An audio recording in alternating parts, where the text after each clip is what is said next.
Hello sewing friends of the internet, welcome to or back to the sewing room. If this is your first visit here on this channel, I sew things, mostly dresses using really old sewing patterns, but I do sew some modern things, and hopefully soon I'll go the other way and sew some historical things as well. If you're into this sort of thing, please feel free to subscribe. We're starting to build a nice little community here. In this video, I am doing the aforementioned and I am sewing a dress using a really old sewing pattern. This one is from the 1940s and was gifted to me by one of my new sewing friends, Stephanie Canada. Yes, like the country, and no, she does not live there. If you've seen her videos, I'm sure you've heard that phrase used before. So she is the curator of a lovely shop that houses vintage patterns and fabric and clothing items. I will link that shop that's called Backroom Finds in the description box below, along with my code for a really good discount for your first order should you choose to purchase something. So this pattern from the 1940s, it does look like a fun one. It's different from ones I've done before, just in that I haven't done very many 1940s, but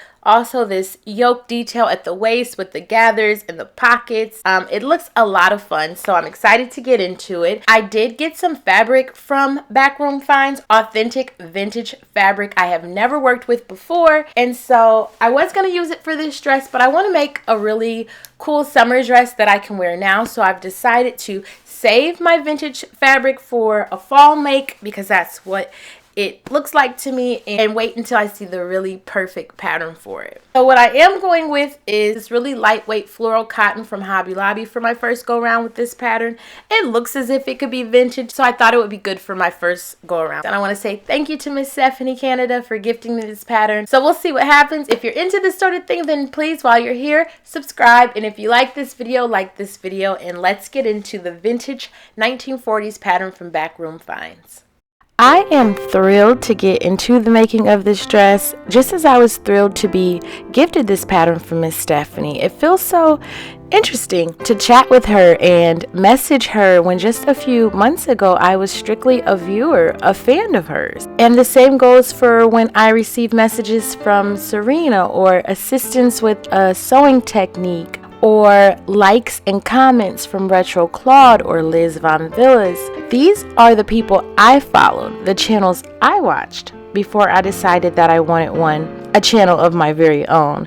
These wonderful people, whose links you will find down below, now consider me a peer of theirs. And I'm not sure exactly how to describe my feelings about it, but if you're willing to listen while I make this dress, then I'll give it a try. It's quite exciting and funny and ironic, and mostly I love it. I feel these people are so sweet to support me and cheer for me, and they teach me and guide me as I go along on my own sewing journey, and most times I feel included and inspired, but sometimes I admit I feel inadequate and self-conscious about my own work and skill level, which is 100% me, right? And not the vintage sewing community. I have never been a part of a more inclusive, supportive, and welcoming group, and I am absolutely honored to be included. And I do feel like my work is improving, but I'm just not sure at the speed of this improvement. My brain wants it to hurry along, but my heart tells me to enjoy the journey.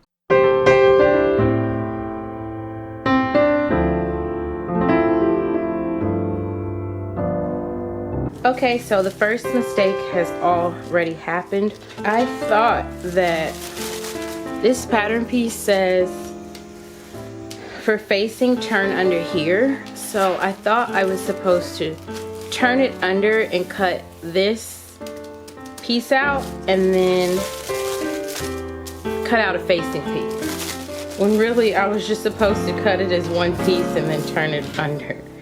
The way it's shaped here shows that I should have did that. So I don't think it's a big deal. The facing pieces that I did cut out, I'm going to just stitch them on just using a really small seam allowance. And it should be fine. So, gonna do that now. Because thus far, the truth is that we don't know anything for sure. We have our... So, I don't even remember what I was watching when I was making this dress, but did you hear that clip in the background? He literally says, thus far, the one thing we know for sure is nothing, or something along those lines. Because thus far, the truth is that we don't know anything for sure. We have our... If that's not the soundtrack to my life. But what I do know is that the head and the heart often aren't on the same page. I am so very eager for my skill level to catch up to these thoughts that I have and the sewing dreams I have of all these wonderful garments that I'm going to make and the historical costumes that I'm going to sew. I really just want to speed through this process of being a beginner and feeling inadequate and unsure of myself and unsure of my work and intimidated by those that have been doing this much longer than I, and some who just have more natural talent and ability than I, or even more time to devote to this hobby than I. And this YouTube, or costube I should say, it adds so many other elements. You are not just sewing, you are creating on many levels. There are so many skills one must possess to put out good quality content. You have to have filmmaking skills, which require great equipment and an artistic eye. And the editing, woo child, the editing. You have to be able to edit, which requires a point of view and a voice that's your own, and a consistent direction in which you want your videos to go. You have to know what you want to show and what you want to say. You have to look good and articulate well on camera, which requires a level of comfort with one's own inner self as well as outer appearance. You have to have time management skills, as well as the time to put in to the making of the garments, as well as the produced content that will be uploaded. I do struggle with all of these things, but the growth is definitely a thing, and it's a measurable thing. And in the case of a YouTube creator, it's a watchable thing. I can go back and look at my very first video that I shot and edited with just an iPhone till now and see these skills and my point of view starting to develop. Just not as fast as I would like, but I need to be okay with that too. I do definitely see some pluses in making slower progress. Just like with this dress, it's taken me weeks, but I feel like it was done in a way where I actually learned more and had time to process and retain. That I do see the plus in sometimes moving more slowly, especially here on the YouTube, is the exposure of oneself and art. With only 2,200 followers, I have already learned that as your follower number grows, so do the chances of you receiving some not so nice feedback. So now that I have the skirt seamed at the center back and I gathered it between the circles, I have to attach the back yoke. So I'm gonna match up the notches. I don't really know how tightly it's supposed to be gathered. So I have attached and taken this off twice already. I just can't get the gathers to look how I want them to look. I think normally I would just proceed even though I'm not really happy with it, but I think I'm becoming more aware of my work and the reward for taking my time and completing a garment that I can be proud of. So for this time, I still have like lots of the rows of thread still in there from where I've stitched it and gathered it previously. So I'm going to remove all of that, cut this edge a little bit to kind of clean it up and kind of really just start from scratch with this piece. And I'm just gonna keep working at it until I get it right, but I think I'm gonna do it tomorrow. So after I worked through all of the issues I was having with the back of the skirt, I was able to move on to the front, and they want me to gather it down between the two crosses, basically in the same fashion I did on the back.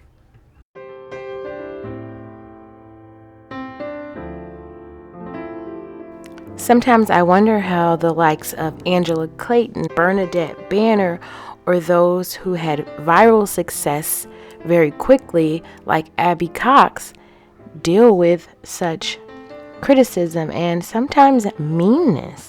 Every thumbs down stings a little. I always think, what's to dislike? I mean, if you're not into this sort of thing, just move along. The YouTube is a big place. Instead of taking the time to dislike something, just keep looking and find something that works for you villains. But being a part of this vintage sewing community and being on the YouTube, these are not bad things. These are things that I truly love and enjoy. So I hope it doesn't come across that way. I'm just working through my own thoughts, as I tend to do here on my videos that aren't as much sewing instruction as they are my own little sewing diary. This is bringing out a lot of good things from me and for me. It's nice to have something that I do that's just for me. And I am learning to find my own voice, and at times I struggle to articulate that voice in the way that I mean to. It's still a fun little journey all on its own. I'm learning to be okay with not looking or coming across perfectly. I'm accepting that you can at times see the space in my mouth where my molar is missing when I talk, or that what I'm thinking sometimes pisses people off or comes across the wrong way. But that's okay too. It's starting to be more okay with me if people don't like me, which I'm sure many don't in real life as well, but on the internet people express their dislike a little bit more freely. In one of my last videos, I made a comment about the brown babies on the books at our local library and how representation matters. And I lost a lot of followers on that video, but that's cool. I don't think the kinds of folks who would be bothered by that comment should be here anyway. It's okay if people do not like or agree with the things I choose to express, and that's okay. Everyone does not have to agree with your point of view, but you should always have one. It's okay that I cannot yet draft a pattern, but I feel pride when I make the small alterations that I am capable of. And so now I've pinned the bodice to the skirt, right sides together, matching up the side seams. This is where the opening is for the zipper. Looks pretty good. I've already hemmed the skirt, so that is done, and it went pretty well. I liked the thick hem. It seemed like it made it way easier, and I didn't have like all that trouble with the wavy hem that I get sometimes. So yeah, there's nothing left to do but attach the skirt to the bodice. And then I'll have to do the sleeves, hem the sleeves, and do the shoulder pads, which I've been avoiding. So just a few steps and this dress is complete. I am learning how to manage my time and choices. Instead of focusing on the bad aspects of putting myself out there on the internet, I revel in the fact that the internet does live forever, and one day my children will be able to pull up my little video diaries where I stumble and struggle to create and express myself, but in the end something is completed, and it's okay. It's not perfect. It's okay if I'm not perfect.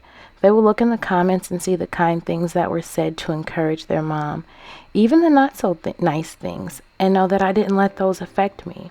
Most importantly, they will see I made time for something that was for me, and it made me happy, and I was great at it in my own way, on my own time.